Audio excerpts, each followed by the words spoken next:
ప్రచండ దేశాన్ని ఏలే ప్రభంజన మహారాజు సైన్యాధిపతి హఠాత్తుగా మరణించాడు. ఆ పదవికి కొత్తవాణ్ణి నియమించాలి.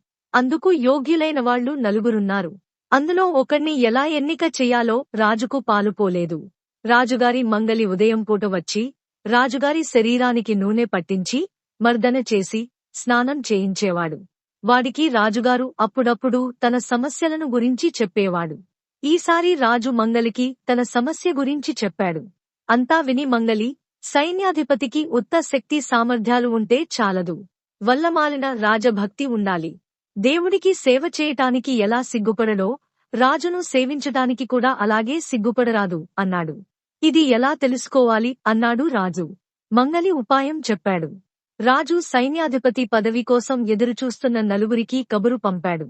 నలుగురూ రాగానే రాజు, మీకు ఒక పరీక్ష పెట్టే ఉద్దేశంతో పిలిపించాను. కాని నాకు ఒళ్ళు పట్టే మంగలికి తేలు కుట్టిందట. వాడు రాలేదు.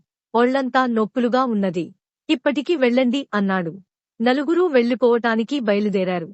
అయితే వారిలో ఒకడు తిరిగి వచ్చి, మంగలి రానంత మాత్రాన తమరు బాధపడాలా?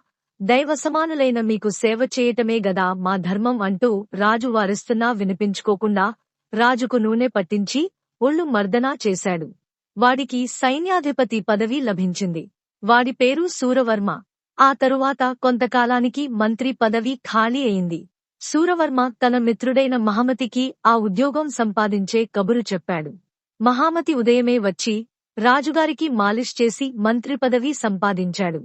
అది మొదలు ముఖ్యమైన పదవులు ఖాళీ అయినప్పుడల్లా రాజు తనకు చక్కగా మాలిష్ చేసిన వారికే ఆ పదవులు ఇస్తూ వచ్చాడు.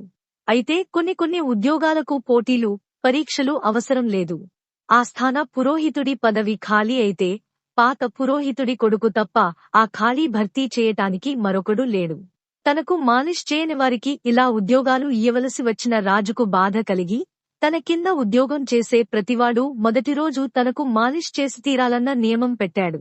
అటు తర్వాత రాజుగారికి ఏదో చర్మవ్యాధి పట్టుకున్నది. రాజవైద్యులు తమరు అడ్డమైన వారందరిచేత మాలిష్ చేయించుకున్నారు. ఎవడికో ఈ చర్మవ్యాధి ఉండి తమకు వాడి నుంచి సంక్రమించింది. దీనికి చికిత్స చేయగలం. కాని తమరు ఎవరు పడితే వాళ్ల చేత ఒళ్ళు పట్టించుకోవటం మానాలి అన్నాడు.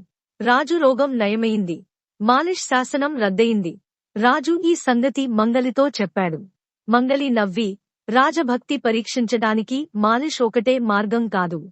మీరు అకారణంగా తిట్టినప్పటికీ నవ్వుతూ సహించి క్షమాపణ చెప్పుకునేవాడు రాజభక్తి గలవాడే అన్నాడు. ఈ కొత్త సూత్రం మీద రాజు తన కొలువులో ఖాళీలు భర్తీ చేస్తూ వచ్చాడు. మాలిష్ పద్ధతి పోయినా అది నుడికారంలో అలానే ఉండిపోయింది. ఎవడన్నా అర్హత లేనివాడు ఉద్యోగం సంపాదిస్తే వాడు ఎవరికో మాలిష్ చేసి ఉంటాడు అని ఇప్పటికీ అంటూ ఉంటారు.